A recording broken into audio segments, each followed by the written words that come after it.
For static fires, they definitely start filling. Yeah.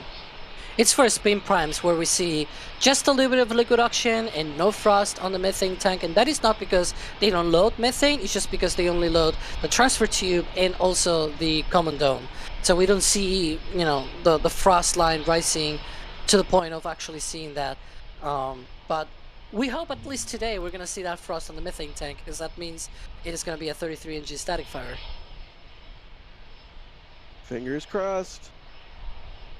Well, I mean, it would really Germany's be latest remarkable black to technology. see a The mini simulated super flashlight. deorbit burn It's with only the the next flight ship, if that's indeed what that was. Certainly seemed like it with that depress vent and all. Followed rapidly by a all-up 33-engine static fire on the booster. Ideally, with all 33 engines firing up and functioning properly, because that's not something we've seen with a booster static fire yet. All right. I'm sorry if I probably sound honestly horrible, so sorry.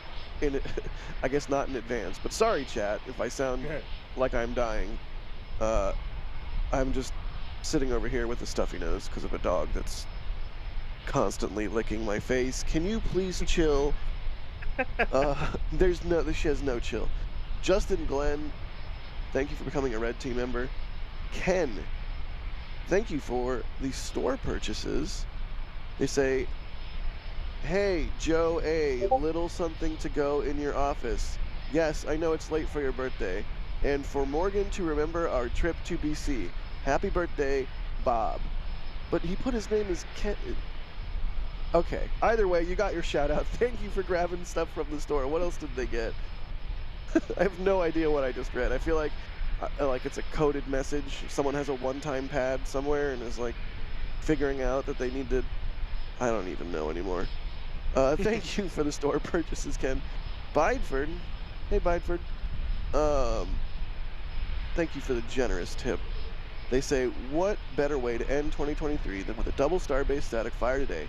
Keep all NSF hosts and fans safe over the holidays. Thank you so much, Bideford. I don't know how y'all do it. Bideford especially, Bob Hobb, all of the people who really come out and support with the super generous amounts. It's just outstanding. Thank you so much. And in the spirit of Bideford's message, I will echo my high school principal and say, make good decisions as we are in the New Year's days this holiday. Markinson, ow, please don't bite me. Markinson, thank you for the super chat. They say, what do you think? What percentage of the Starship's maximum fuel capacity can the tanker bring into orbit? Is it enough for Starship to fly to the moon, land, and back to Earth? This is Nexus Racer re-entry. with the pop loading. Okay, well, first off, the second part of it, let's address that. Static fire test. The lunar lander Starship does not get back from the moon without a refueling. Like, it can take off from the moon and enter lunar orbit, but can't make it back to Earth without being refueled further. I think at that point you just hop on an Orion at the gateway and then take the Orion home. But yeah, this first part, what do we think? Ryan, I'll go with you first. What percentage of Starship's fuel capacity do we hope or think the tanker will bring into orbit? Ship 48 could conduct a single engine per launch, the better. So it's not like 18 launches to fill a vehicle headed to the moon or Mars. If it's more like 6 or 8, that's much more reasonable. But what do you think? The real question is going to be is what is the tanker version going to look like? Like, are we talking extended tanks, like 9 RVACs, which would help them put even more into orbit? Booster 10 and Ship 29 or Ship 28 is frosted.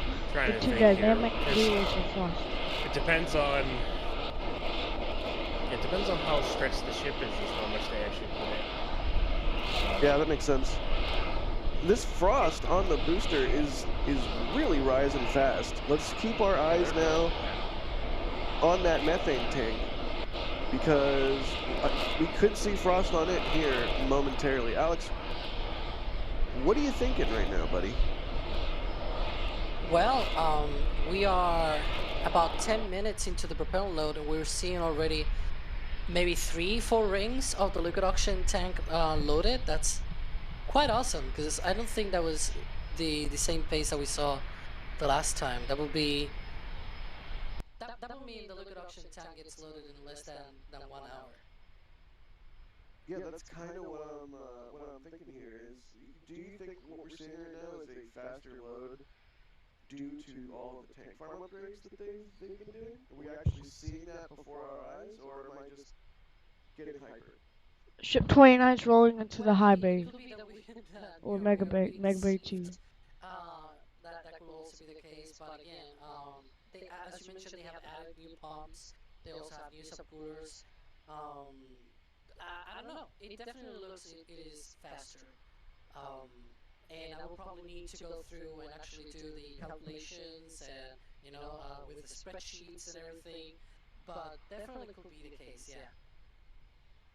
I'm looking forward to when this test is over and we're able to sort of compare notes and data and whatnot. Ryan, what do you think? Is this placebo? Is this visual placebo, or are we seeing a faster load?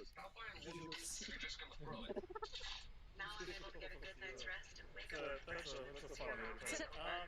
But it's a really nice concept. It goes Yeah, straight to the point. it's very straight to the point. Um, they could be loaded a little bit faster.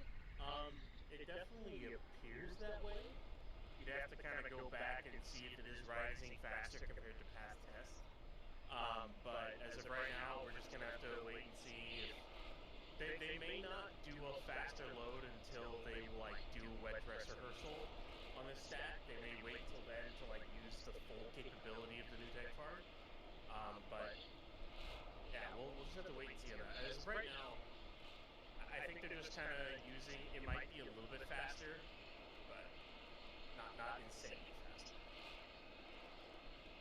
All right. Well, we'll just have to do a side by side or something once this test Alright. is over and sort of take a look at the data rather than I don't know, speculating wildly as I and we are so fond of Taking doing. notes, so if Good that's deal. of any use. What's the most recent thing you wrote in your notes? Right now when the old event stopped, which was at 10:03 a.m. Central, so about 12 minutes ago. What's the thing about That's that? uh, about that one. Seems like the prop loader What's the thing stopped. above that in your notes? What's the previous entry? Oh no, this is just for booster 10. So right now I'm only That's on it. that. By the way, speaking of top, we're seeing frost on the methane tank, so that I will say that is another indication that we're going for 33 today. Yeah, I would say that's a good indication here. What is odd though is if you remember Alex from the test last week, they had loaded. They had already had like a whole ring of methane, or like 2 rings of methane by this point, by this lock load point. So they kind of changed it up again, which is kind of odd. Yeah, it's probably as a reaction, I guess, or sort of like as a result of what happened. Maybe that they changed things here and there, changed the timings. That would not be out of question, because if they had issues, or even the other way around, maybe they had issues back then, but now they don't have issues, and so that's why they're going differently this time, because now they're actually going properly with the countdown instead of being a bit wonky. Yeah, that makes sense. Patrick, with the store purchase, they say watching from Isabel Capara. Excellent. They got a static fire 33 engine, so hopefully that's a good sign that we see 33 engines on the booster. Like, I mean, we're all sitting here excited watching this happen, but we also have to realize how crazy SpaceX is right now. Like, it's still only been like a month and a half or less than that from Flight 2, and here they've already performed a spin prime and 2 static fires on Ship 28, and they could have a full 33 engines done on on booster 10 here. Like, it's kind of insane the pace that they're going. Yeah, to fire a ship and a booster in the same day, while also moving a booster and a ship in the same day, is really a flex. Like, to me, that's almost the craziest part, is the fact that they're moving booster 12 and ship 29. Like, production does not stop for testing unless it absolutely has to. So it's really cool. To recap for everyone, at like 1:30 in the morning or Uploading so, is still underway. local, It is they still started to underway. move Booster 12 over to Massey's for cryoproof and structural load testing with the thrust puck simulator. And then they went right into testing pretty quickly with closing the road. They static fired looks like single engine on ship 28. They're prop loading booster 10 for probably a 33 engine static fire. Oh, and they have moved 29 out of the high bay and back around to stage to go into the new bay for engine install. Oh, I forgot to add too. A barge arrived with 2 new tanks plus a tower section for the second tower at Boca. So tons of exciting things happening at Starbase today. Talking while muted, yeah, an insane amount of things. It's just truly great to see. This is not what you see, at least outwardly visibly, from other space companies in the same way. That we just get to sit in the front row seat in Starbase and watch all of this stuff unfold day by day. It's so fun. As someone mentioned in chat, this is all after a double header with Falcon Heavy and Falcon 9. Yeah. Like, Yeah. this is maximum flex. Yes, that is an extremely good point. That is an extremely good point. Yeah, doubleheader, Falcon Heavy, and a Falcon 9, both from the East Coast. And it's not even like a East Coast, West Coast doubleheader. Both from the East Coast, followed by just insane Starbase activity. In 24 hours. Like, It really just shows that SpaceX is firing on all cylinders. Each of its divisions. I mean, even the Starlink division. There's a Vandy Starlink launch coming up that is the first direct-to-cell flight. That I think SpaceX tweeted that. Yeah. And that's remarkable to me as well, just because often when you hear about a new piece of technology or new hardware coming out, that stuff gets delayed, especially in the satellite or rocket world. But the fact that when they announced direct to cell, this is the time frame they said that was going to start happening, and here we are, and it's just each division of the company firing on all cylinders. So Hopefully, crazy. the cylinder to fire today is Booster 10. the only thing that's been quiet today has been McGregor. Like, Oh, yeah. Well, I'll put McGregor Live up on another stream as like a good omen. Just in case. Good deal. Frost on the methane tank. What do you think, Alex? Is that about a ring worth of frost? Yeah, the methane tank is getting a healthy load of methane there. And we expect it to be about 2, maybe 3 rings tops. That is of the usual load that they have for booster static fires, at least for 33 engines. And then the liquid oxygen will start rising, will continue rising, excuse me. And we can see there that it's maybe 40% all the way up, like 40% of the whole tank is already loaded. And so that is, yeah, they're going fast because it's been less than 20 minutes. And they're already almost halfway through the liquid oxygen tank. So maybe, they're using those new pumps. I think I remember from last static fires, it might have been about an hour from the start of propellant load all the way to a basically to a full tank. So if it's 40 minutes instead, then that's faster because it will be, instead of 60 minutes, it's 40 minutes. yeah. And then during launch day, because I was going to add that during launch day, it is 97 minutes because they're also loading the ship.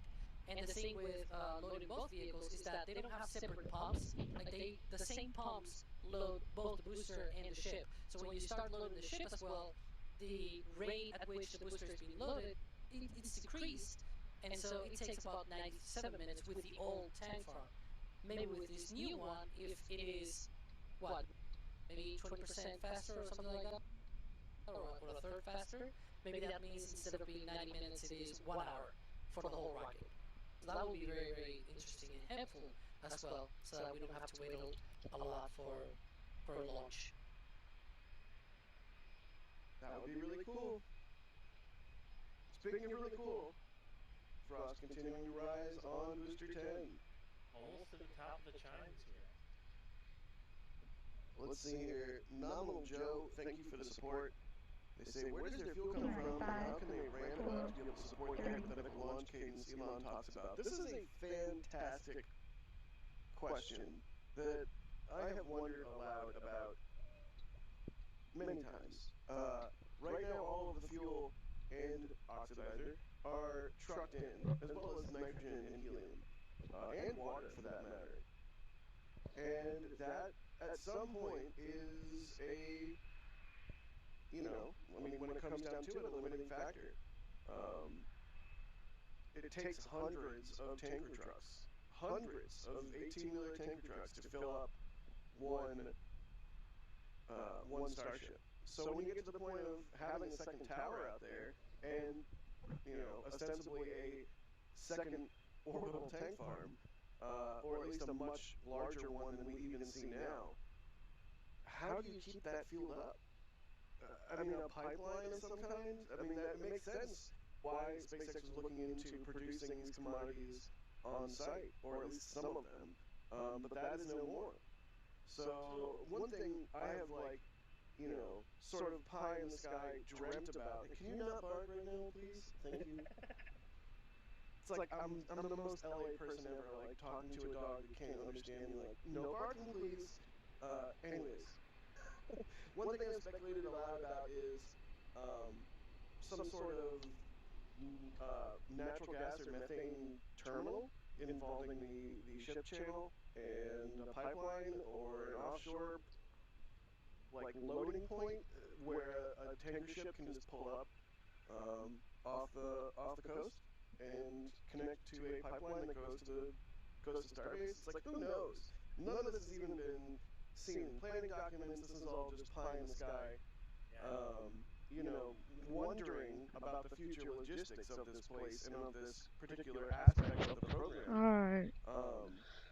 But Wait a it's something second. certainly to consider. Oliver said, Ryan, what do you closure think? canceled for today. What is the No, it alternative ain't. to hundreds and hundreds and hundreds of 18-wheeler tankers going down Highway 4 every single day? No. Is there even one? I Is that alternative called Kennedy Space Center? Well, the other thing with Kennedy they could do, same thing as they could probably do with Boca, is they would probably have to have like a pipeline offshore to where large LNG tankers get hooked up large vertical tanks. The one thing I've always thought about that Starship would need is if anyone has seen pictures of the really big the LNG storage tanks, like the really, really big ones. I always figured SpaceX would need LOX, LN2, and CH4 versions of those. Yeah. Just because if they really want to launch several times a day, that's, you're talking, 5,000 metric tons of propellant per launch? Or more if you stretch ship, once they start stretching ship, that is a ton of fuel that they're gonna have to use, and I don't know where they're gonna store it right now. 5,000 tons, in fact. Yeah. I don't. I don't know It's what their lot. plan is. I don't know what their plan is. Just because, say they want to launch. Say they want to launch even 5 times in one day. You know, like you're talking 25,000 tons, bare minimum, and that's not counting for recycles or boil off. So you're probably talking about storing like 30,000 tons of propellant. Where are you gonna do that? Yeah, it's certainly a conundrum when the problem or the technical hurdle for your rocket program is not the groundbreaking world's largest, most powerful rocket of all time or a lunar lander. Sorry. The logistics Sorry. of how do we get enough propellant on site? Where do we store it? It's just interesting to think about. Alex, do you have any thoughts as we continue to watch this this frost on Booster 10 rise? Well, I think as Ryan was mentioning that we'll probably have to see a lot of expansion to get their own to have their own sort of pipeline and things like that. That's gonna take a while until they get to that point. Um, but Yeah, again, that's the other they have thing is big plans. pipelines take a long time to get Yeah, authorized. If that is it's in not fact like you have a even some. plausible route. Yeah, it's not like you have some pipeline seeds and you water them and suddenly they grow. Right, No, right. you Yeah. gotta do work. Gotta It's do a it lot of well, work. and it's it, it's not like something internal to SpaceX that they're doing on their own property. It would involve, state land. It would involve regulatory agencies. It would involve bureaucracy. Certainly environmental pushback. Um, so pipelines take a long time. It's like they don't move at the pace of the Starship program. So is that even viable? Cool. Let's do some more questions. It's a really good question from Nominal Joe. Good question, buddy. Uh, Andrew, thank you for the support. 10 curly L's there. They say greetings from the UK.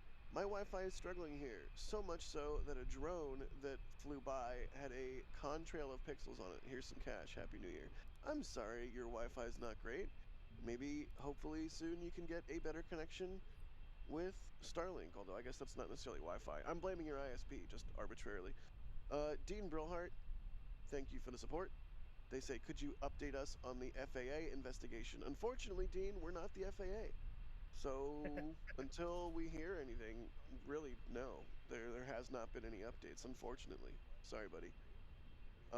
Charles Denny? Good old Chuck Denny, becoming a Pad Rat member. Thank you, sir. Uh, Billy the Blade Malcolm. What a cool name. Thank you for the support. They say, due to possible splashing, why do they use liquid rather than compressed gases? What? What is splashing? I don't know. No idea. Well, I mean, compressed gases. It. Let's just say you wouldn't even light. Raptor wouldn't even light with that. And you'd run out of fuel pretty quickly, Yeah, even if you did. Yeah. you need. I mean, compressed gases is still a liquid, because But yeah, when you compress the gas, you're basically making it a liquid. yeah. You can even hear the liquid moving inside of the bottle. Because I have, for example, bottles of butane, things like that, for heating and things like that. And it's compressed gas. It's a liquid basically, because they turn into a liquid, so it's able to do that. The problem is the moment you release that pressure, like you do when you open the pre-valve on the Raptor and flow it through the Raptor, it turns into a gas because it turns into, it just basically goes into a lower pressure, so it turns into a gas. And it's like the Raptor needs a liquid inlet, and then the liquid turns into a gas inside of the Raptor.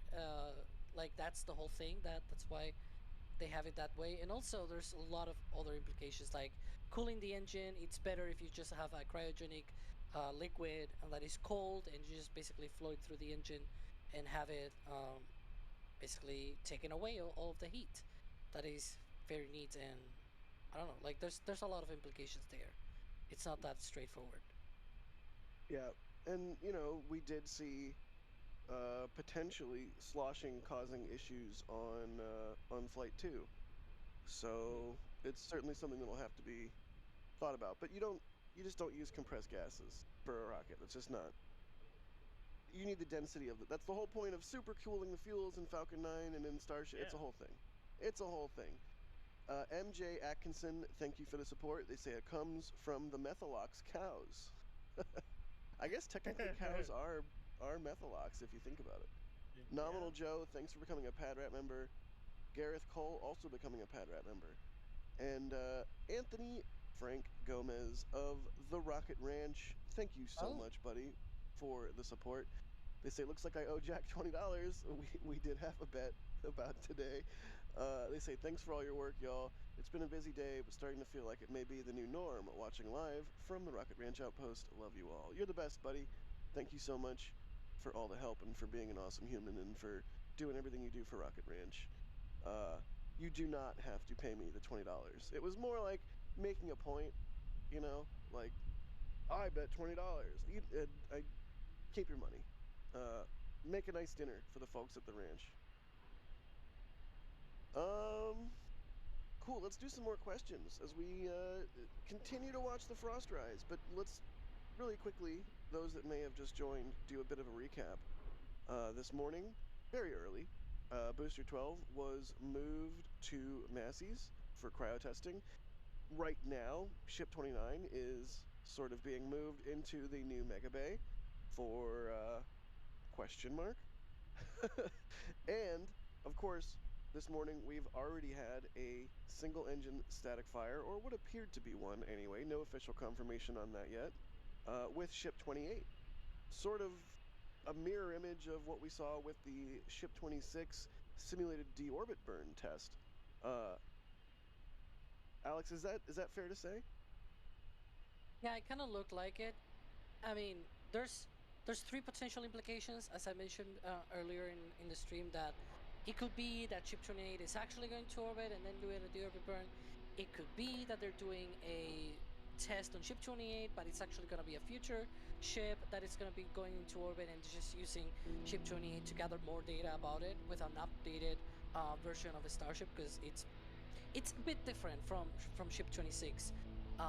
It includes a bit more upgrades. And then the third option is that Ship 28 will indeed do a deorbit burn sort of thing, but it's actually going to be on a suborbital trajectory, and it'll just land a bit shorter.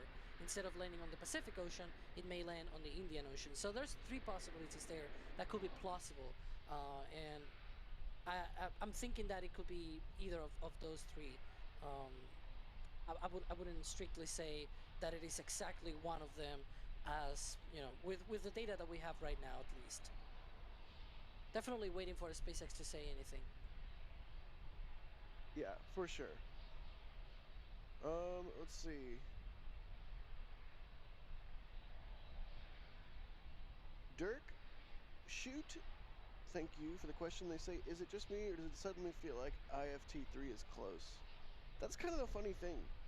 IFT3 has never felt far away to me. For whatever reason, Flight 2, maybe just because it went well, it just felt like, okay, maybe it was all the hardware sitting around, ready to go. All that also sort of contributed to that feeling, but yes, it really does. I don't think it's just you, Dirk. It does feel that way. Ryan, you think it? Would you agree? Well, yeah, testing-wise, it definitely feels really close. The other half of it, which is regulatory, or just in general, the mishap investigation, we haven't heard anything from SpaceX or the FAA on it, so we don't really know its process, because SpaceX has to do their own investigation. They have to come up with all the things that went wrong, or find all the things that went wrong, come up with the corrective actions. They have to give it to SpaceX, the FAA, I mean. And then the FAA basically has to look at it and go, okay, yeah, we approve of these, this is what you've done, and then kind of sign off on a safety review, and then they can do a new license. So we're kind of waiting at this point on SpaceX and the FAA to finish that up, and it'll feel a lot closer once we hear something new, but testing-wise, yeah, it feels pretty close. Heck yes. You love to hear it. Speaking of being very close, you can see there the liquid oxygen tank is almost fully loaded there. It's maybe like 75% of the way. Excellent. That's a really fast pace, because it's been 33 minutes since they started loading the liquid oxygen. So that's really fast. Awesome. All right, well, at this point, I think, Ryan, we will bid you adieu thank you for joining us on the broadcast this morning.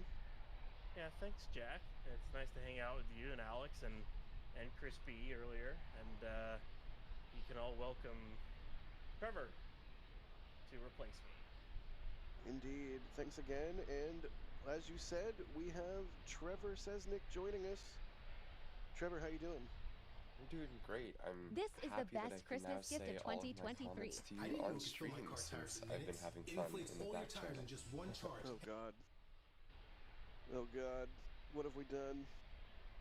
But how are you feeling, Trevor, given the events of this morning? What is your reaction? What are your thoughts?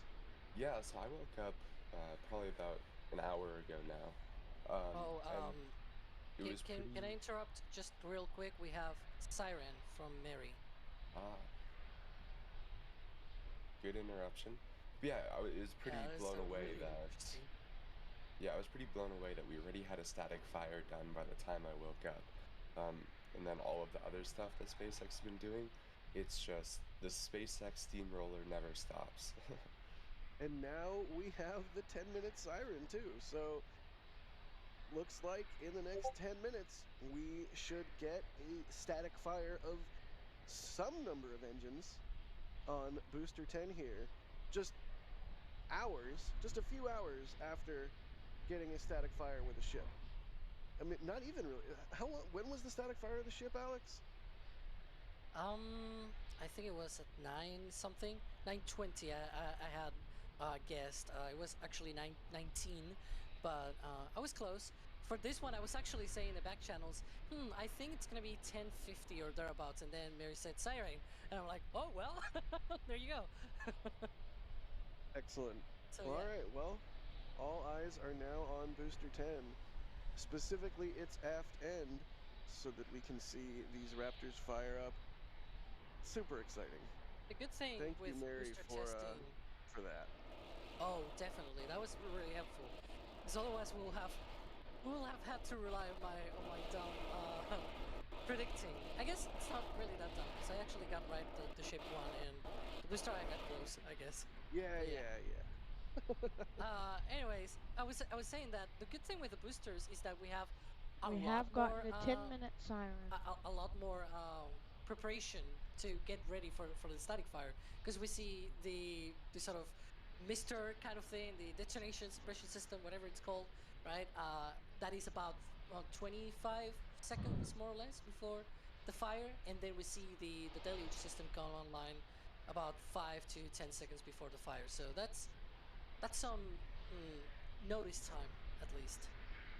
Yeah, I mean, when we see the Fire X start, when we see the Deluge start, it's like, we'll know what's going on.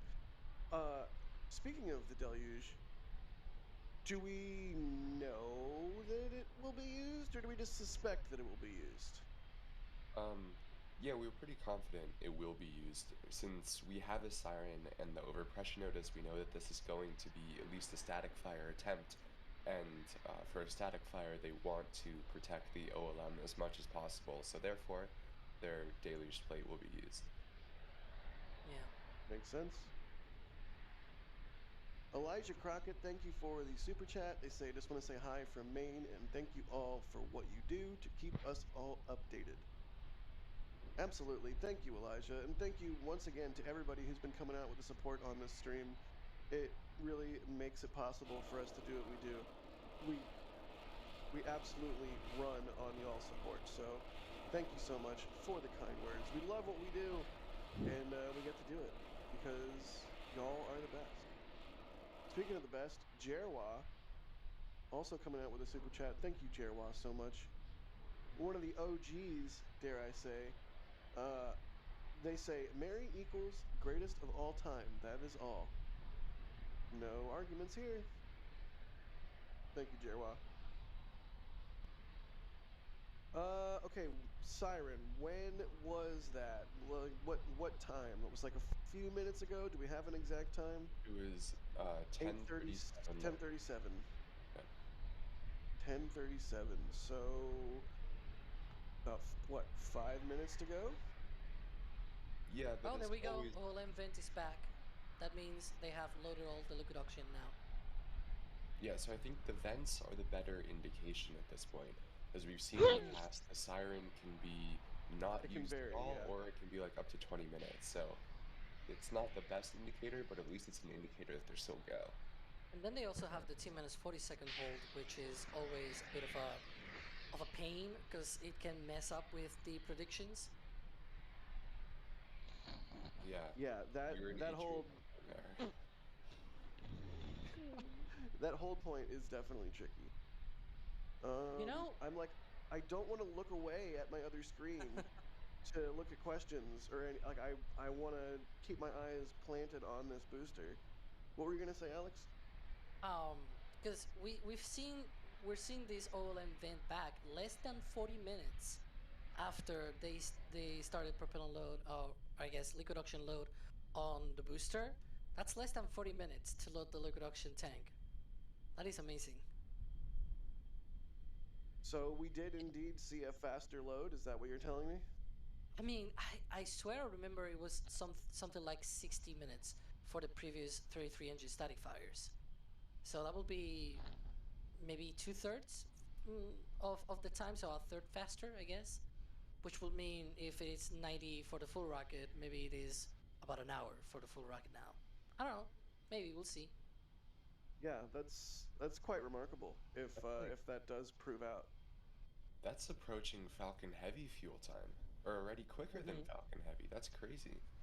Yeah. It's crazy when you consider the massive size difference between the two vehicles and the massive amount of propellant, uh, that additional propellant that Starship has over Falcon Heavy. That's truly insane. Yeah.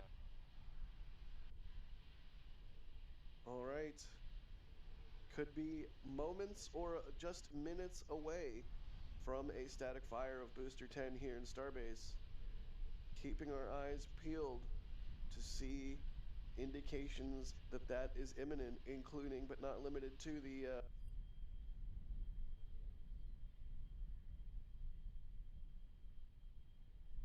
Alright. I'll be taking the commentary for today. Um, yes, if we see FireX start up, then we are gonna stack fire. And if we see the deluge, then we're definitely go. We're just gonna sit. I'm trying to look on Twitter for SpaceX's stream. I'll be taking the commentary for today. Um, yes, if we see FireX start up, then we're definitely just gonna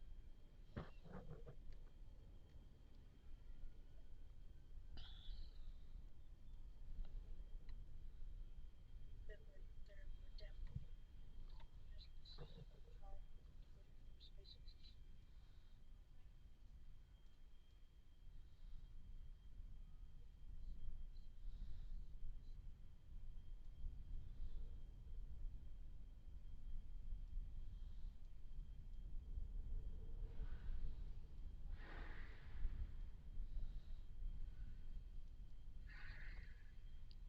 Interesting.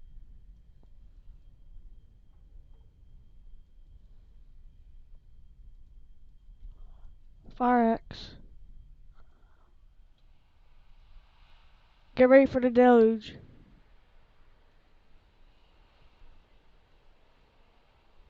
Get ready for the deluge. There's the deluge. Oh! There it goes.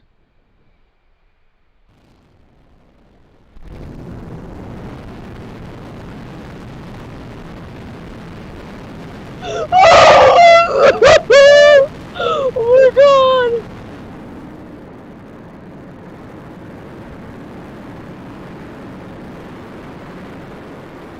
They're still going. Shut down.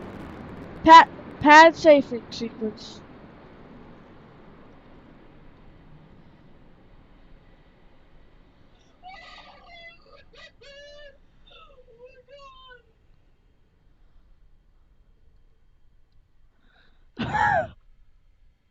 What was that? Still going. Shut down. Pad safing sequence. Oh.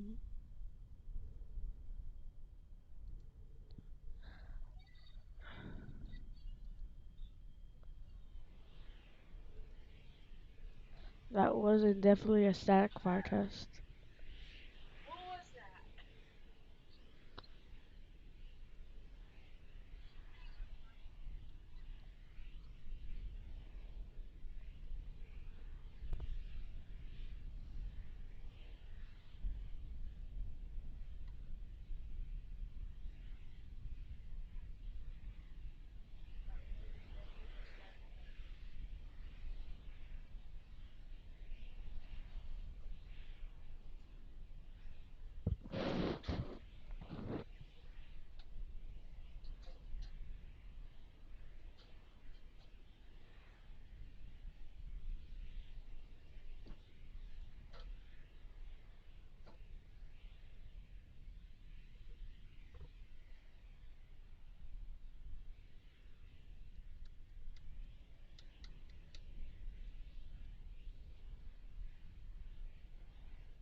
That seems like a long duration static fire test from Booster 10.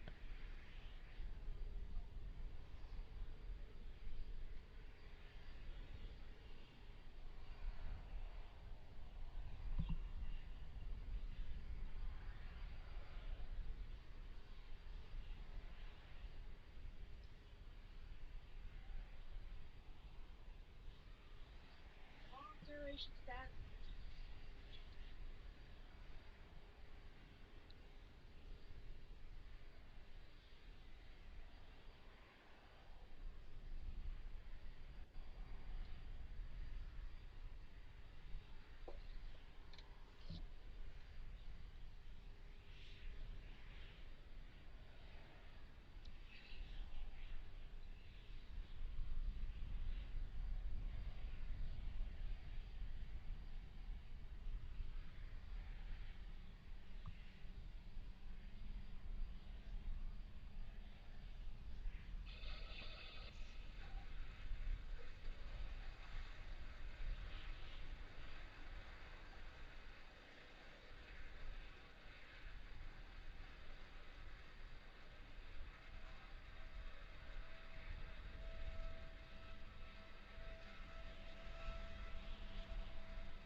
Alright, vehicle safing.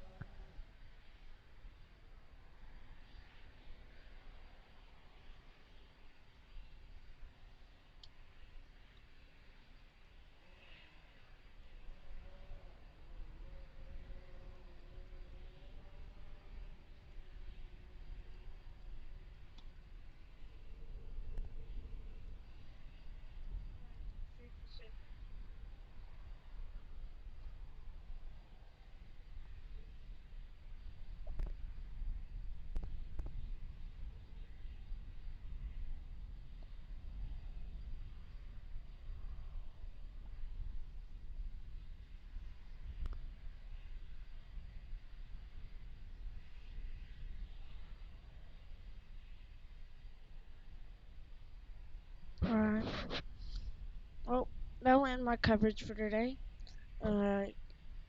Next time you'll see this is going to be either on the crowd test, roll out, roll back, dress rehearsal, anything. This is Night Space, and thanks for coming to the stream, y'all. And goodbye.